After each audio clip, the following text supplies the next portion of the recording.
Welcome back, everyone. This is chapter 7.2, which is a section on sets. Also, sometimes this is known as set theory, if you want to do some research on your own, of course. But in any event, I'll just cut right to the chase, I guess. So here I say that a set is a collection of elements. Basically, it's a list of objects, and the objects are represented by letters, by lowercase letters. They could be numbers, but they could be just objects in general. They could represent people, they could represent colors, something abstract like that. But that's just an idea. Here we use capital letters for sets and lowercase letters for elements. Here I use ELTS as shorthand for elements. And here's some notation we're going to use. So A is in A means lowercase a is an element of set capital A. So this symbol here is what's known as epsilon, and this basically means is in. Well, it means is an element of, technically. So when I say this, I say A is in A. But really, I guess what you would say is A is an element of A, just more specific. If you have a slash through it, just means it's not that. Similar to how you would have equals and not equal to with a slash through it, that's all that means. This is what we know as set builder notation that we've seen before. But what this really says is that this is the set of all elements x such that P of x is satisfied. So P of x is just some statement. In fact, it could be multiple statements, as we'll see with a few examples here. But it's just that P of x is satisfied. So it's something that involves x. Usually it's a description of x, really. And now on for these examples. So here the first one is the set of all x values such that x is a weekend day. So here x isn't really a number. The element x represents a day of the week. And there are 7 days of the week, but there are only 2 weekend days. So in fact, we can say that this is the set of Saturday and Sunday. So there's only 2 elements in this set, and I'll use those abbreviations. In fact, if we call this set like, let's say like S or something like that for a set, then you can say Sat is an element of capital S, and Sun for Sunday is an element of capital S. Okay. For the second one here, well, this is a set of all x values such that this equation is true. So this is a little more, I guess, pure math specific. And if you solve this equation, I'll just tell you, 3 squared is 9, negative 3 squared is also 9. So as it turns out, this is also a set of a finite amount of elements. In fact, just these 2 elements. So these are the only 2 elements in this set. Now for number 3, this example here is an infinitely large set, actually. There's infinitely many elements in this, so let's read it. So this is the set of all x's such that x is even, and there's a second description here, x has to be positive. So if we were to write this out as a list, as a set of a comma-separated list of elements, which in this case are even numbers that are positive, we can do that in a nice way. And you can't always do this. But we get 2, 4, 6, 8, 10, and dot, dot, dot. The dot, dot, dot, of course, means it just goes on and on like that. Now, the fact that we can do this in a nice systematic way basically means the set is known as what is called countable. And that's not always the case. If you consider all real numbers, well, if you start with, let's say, 0 as a real number, the next one would be, what would it be? It would be 0.1 or 0.01. That goes a little off topic, obviously, but it's something to think about. So this is our first example of an infinitely large set. This is funny because this set has no elements. So this is what is known as the empty set or the null set. So this always has this name, and it looks like a 0 with a slash through it. Okay, so let me say is the empty slash null set. I'll very often use empty set, but sometimes you can use null set. So let me underline these. Okay, and we denote it just by this, brackets with nothing on the inside. So it's the set that contains nothing. So now we're going to take a look at something a little different, but to be quite honest, a lot of 7.2, it's very theoretical. So a lot of it's just vocabulary, but we'll be seeing some examples kind of like this. So let's move on and see what the next thing is about. Right, so now for subsets, here I say that subsets are just sets contained within other sets. And we'll see what that really means shortly. Basically, it has not all elements that are in the larger set, but it has some of the elements that are in them and no element outside. So it's completely contained within that larger set. So we'll have a better visualization later, but at least we'll see some example right now. Okay, now as far as the notation goes, I say this. So this is the symbol we use for subset. So this symbol right here literally means is a subset of. In fact, it looks like less than, so that's the best way to think of it. A is less than B, but more than just being less than as far as having less elements. The elements are those contained in B. So here, this is containment. So you can say A contained in B, but also I rather say is a subset specifically. Equals, well, this means they're actually the same set. So if two sets are equal, they have the exact same elements. They may be in different order if you have them as a list, and that can be tricky. But if they're the exact same elements, no matter the order, then they're the exact same set, actually. Okay. Here, these are just the, again, like we saw previously with elements, when you have a slash through, it's just these ones, but not. So here, this is A is not a subset of B, and here this is A is not the same set as B. And I have two special things I want to say here. The empty set or the null set is a subset of any set. So given any set, this is always going to be a subset of that set. And I guess as a consequence, something I may have, I should have possibly written here too, but you can note this yourself, is that any set is also a subset of itself, because technically it's contained within itself, which I know sounds a little dumb, but these are two kind of freebies in general, and they are known as the trivial subset and the non-proper subset. But you don't need to worry about those vocabularies, but I'll describe them in this example. The second thing I say here is what's called double containment. So if A is a subset of B, but B is also a subset of A, then that means they're actually the same set. Also, if you study math beyond what we discuss here, you may see this symbol used, where there's a line below. And what this reminds me of is like less than or equal to. Because this doesn't just mean A is contained inside B, but it also tells us that A could possibly be B. Kind of like what I was saying here when I was describing that the empty set's always a subset, and the set itself is always a subset of that set as well. Okay, so if A is contained in B or equal to B, but B is also contained in A or equal to A, then they must be the same. So it's something to think about, but anyways, there that is. That's known as double containment. And now for this example, I want to list all subsets of the set containing these three elements, A, B, and C. And I'll admit this is a little bit of a, like abstract problem, because I'm not giving you numbers or something to think about like I listed days in the previous example we saw. But at least it'll give us an idea of what it means to be a subset. So I'll just tell you right now that, so I'm going to list out the subsets. So remember, the empty set is always a subset, the set itself is always a subset, and then you just create sets that contain some of these, but not all of them because we already have that one. So the obvious ones would be what are known as the singletons, which again is another vocabulary word you don't need to know, but a singleton is just a set containing one element. So you have the set containing only A, only B, and only C. And well, we basically have all of the possible subsets containing 3 elements and 1 element. Now remember, the order doesn't matter. So if I rearrange these orders here, it's still the same set because they have the same elements. So now what I want is, well, what we missed here, of course, were the sets that only have 2 elements. So just pick 2 of these 3, and once we have all of it filled out, then we're done.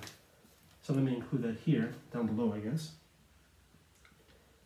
So we can have the set involving A and B only. We can have the set involving A and C only. We can have the set involving B and C only. And I believe that's it. There's no other way you can choose 2 of these 3 without it being one of these 3, just depending on the order. But again, order doesn't matter for sets. All right, so now we're going to talk about something a little different where we'll actually see a nice visualization of sets that'll help solidify this idea of subsets as well as something new. So let's take a look at that right now. Right, so this is something I think pretty fundamental in this section, and these are known as set operators, and there are technically 3 of them, and they are the union, intersection, and complement. So I say the union of 2 sets A and B denoted this symbol, so this U symbol is union, So A union B is this set, so I guess we could write that here. A union B is equal to the set of all x values, or elements x, such that x is an element of either A or B. Now, you kind of have to be careful here because what it means to be in one or the other doesn't specifically say it cannot be in both. So this or, I want to say or means one or the other or both. So let me say both is a possibility. So both is possible. In other words, it could possibly be in both. If you do not want it to be in both, this is known as an exclusive or XOR, or an exclusive union for that matter, but we're not going to be discussing that. There's just something that I wanted to throw out there. The intersection of two sets A and B is denoted A. This upside down U shape is intersect, so I'll say A intersect B is this set. So we can say that A intersect B is equal to this, which of course is the set of all elements X, such that X is in A and in B. So it must be contained in both of them at the same time. So this is the intersection of those two sets. The complement of a set A is denoted A prime, so this dash symbol is prime. Now this is kind of a universal notation, but to be quite honest, I'm used to this. So let me just say AC is you may see that. Sometimes they write A bar, but these are the most common ones you'll see in books. The book we're using, of course, A dash or A prime, but AC means A complement. So the complement of a set is just the set of all elements such that the element is not contained in that set. So the complement of a set is everything outside of that set. And now the big thing I wanted to show here was a nice visualization for, well, sets in general. And these are known as Venn diagrams, which usually people have seen before.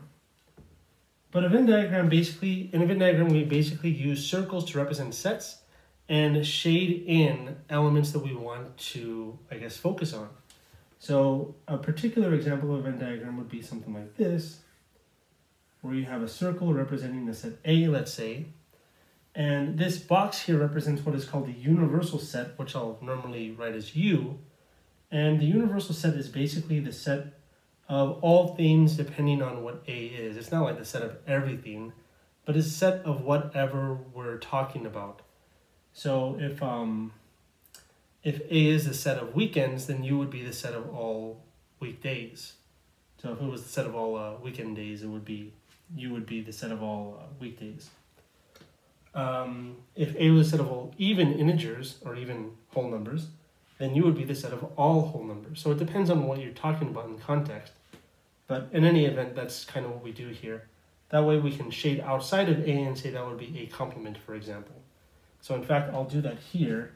So shading everything outside of A, in this case, so let me relabel this so we can see it better. That is the shading of A complement. So let's write complement.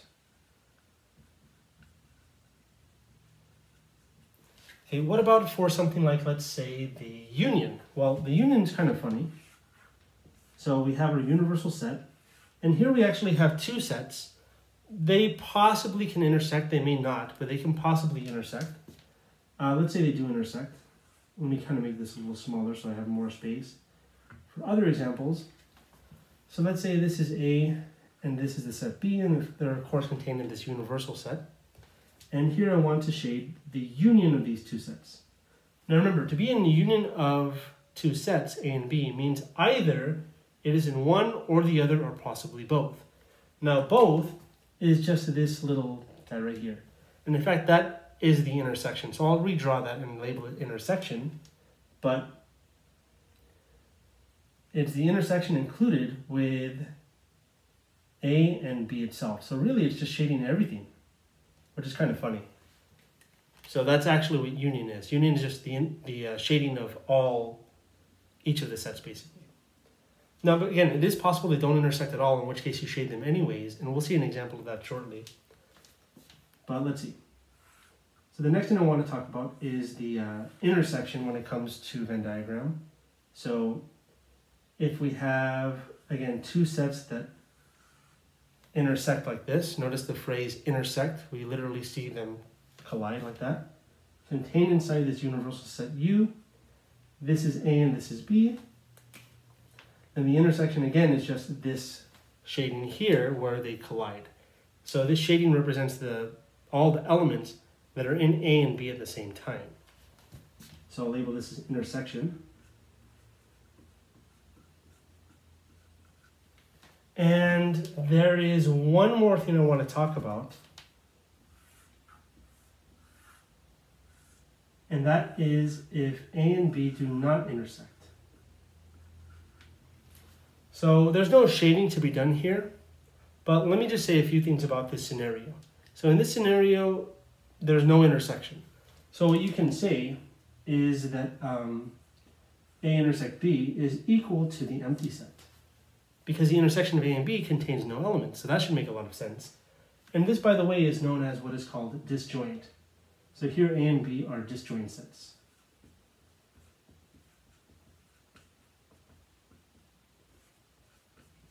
And that's the last thing I want to talk about here. Now let's take a look at some examples. All right, so now for this example, we're given these three sets, A, B, and C, and a universal set U. Notice A, B, and C you can check, but they're indeed all contained in U, so that works out for us. And we're asked to find these 5 things: the union of A and B, intersection of A and B, intersection of A and C, complement of B, and as a challenge, I ask you to find the union of C with the intersection of A and B. So that'll be interesting, but let's go in order, I guess. Now, for A union B, we want the set of things that are in B or in A. So in fact, what you can do is you can just write one of them and then start to include numbers that you haven't written down already that are in the other set. So I'm going to start with the larger one, and I want to write things in order. You don't have to write things in order like I said earlier, but I'm going to try to do that. So I'm going to write B first, because it contains more things, kind of the larger set, if you will. So it's 3, 4, 5, 6, 7, that's B. Now, when you have a list of numbers or list of elements for your sets, so in other words, your sets are in list notation, then to find the union, all you really need to do is write one of them, and then after you're done writing those, you write everything else you didn't write that was in the other set you're taking the union with, which I know sounds a little confusing, but in practice it's actually quite simple. So here I've written all of B, and now I'm going to write things in A that I didn't already write. So notice 3 and 6 I already wrote. So 3 and 6 are common in B, so that's nice to note that for later. But what I haven't written that's in A that is not in B is 9. Perfect. So that's it. This is the answer here, so let me box this. All right, so now for the intersection of A and B, well, I kind of said it already. The things that A and B have in common are just the numbers 3 and 6. So this is just the set of the numbers 3, 6. Perfect. Now what about the intersection of A and C? Well, 3 is not in C, 6 is not in C, 9 is not in C. So everything in A is not in C and vice versa. So as it turns out, actually, they are disjoint. So they have the empty set in common. They have nothing in common. Their intersection is the empty set. Okay, now the complement of B is everything that's in U but not in B. So remember how that goes from the Venn diagram standpoint. So we have the set of B that contains all these numbers. So if you want to write them out, you can do that like this. Let me see if I can make space to write them. So B contains 3, 4, 5, 6, 7. So just those numbers floating around. And what is in the universal set U that is not in B are 1, 2, and then 6. 3, 4, 5, 6, 7 are there, and then 8 and 9 are floating around. And in fact, we could have done something similar for A. In fact, just to show you, I could do that here. So let me have 2 and 8 floating over here, and move my labeling of B on that side, and then 9 would be an A. Maybe I need to make this actually a little more specific. But that's okay, this is kind of good to include this so that we can kind of see the idea behind that. So there we go. So this is, I think, is a pretty nice Venn diagram. It contains well, obviously the universal set and only A and B. I'm not writing C here, but you could write C and you'll have like this intersection of these three circles, which is nice to see, but I'm not going to do that. And yes, so notice outside of B is 1, 2, and 9. So if I were to shade the complement of B, it'd be everything outside of the set B. It could be an A because there are things in A that are also not in B, like 9 for instance. So I'm shading the region which contains which numbers? Well, just 1, 2, 8, and 9. So that's a visualization of it, but I mean in practice really we're just looking at things in U that are not in B. So 1, 2, these are in B, and then 8 and 9 are not in B. So there we go. That's the complement of B. Very good.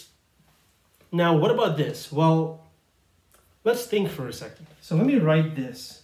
The intersection of A and B we already found. That's 3, 6. So we're taking the union of this set with C, which is the set of what? C is the set of 4, 5, 7. So the union of these numbers are just all of these numbers with no repeats, and in fact notice that, well, they have nothing in common anyways, so there are no repeats. So I'm just going to write in order 3, 4, 5, 6, 7, and that's it.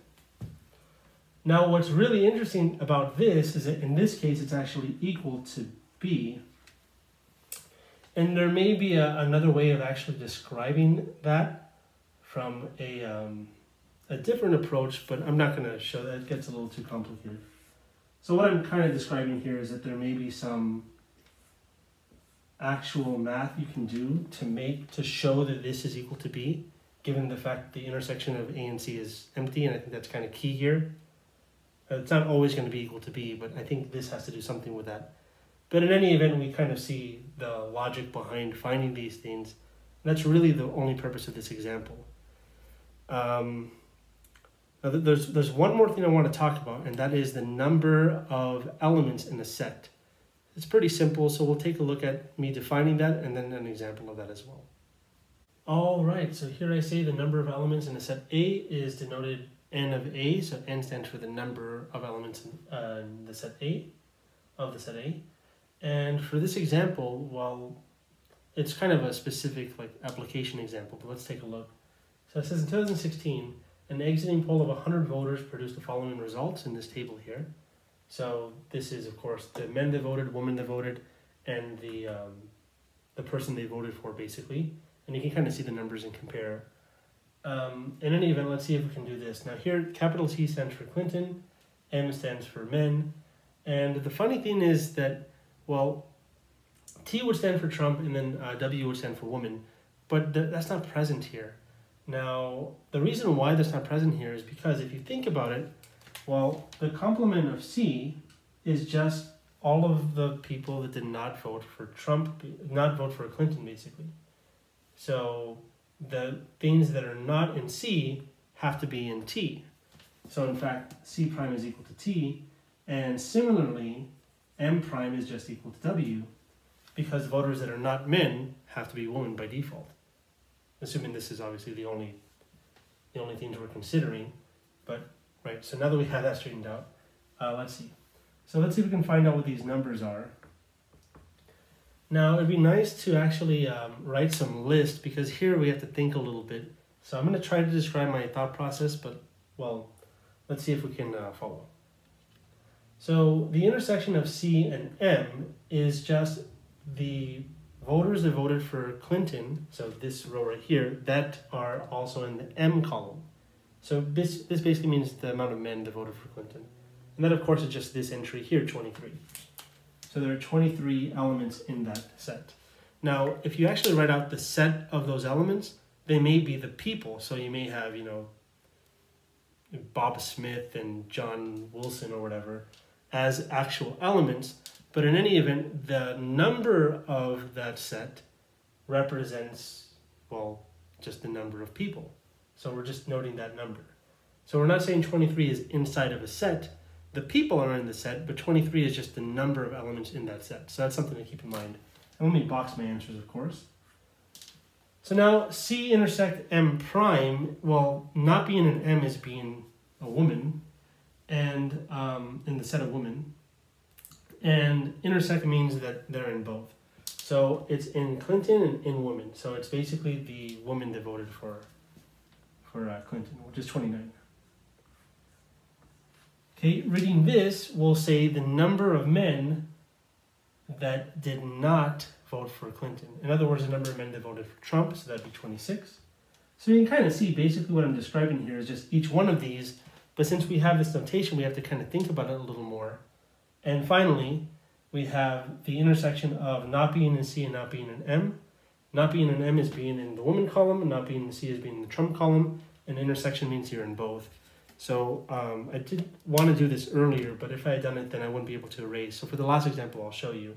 So C prime is not being in the Clinton row, which is being in the Trump row. And M prime is not being in the M row, in the men row, so it's in the woman row. Well, woman column, I guess I should say. And the intersection is literally where they overlap, which is at this value here. So there are 22 women that voted for Trump is basically what this is saying. Perfect. So now that's the only example I'm going to do, but I will say this. Remember that we saw infinite sets. And in that case, well, we would use infinity as that labeling. So generally we won't be asked to find the number of elements in an infinite set because it'll just be infinite. It'll be infinity. So we won't really be doing that. But in any event, really that would amount to kind of counting as far as finding the number of elements in a set, which we'll discuss more in later sections of chapter 7. We'll actually see that in 7.3, the next video, and I believe also in 7.4. So it kind of keeps coming up. But yeah, we'll see that shortly. But yeah, so that was 7.2. Really hope you enjoyed it. It was definitely an interesting section, and I'll see you in the next videos. Thanks for watching.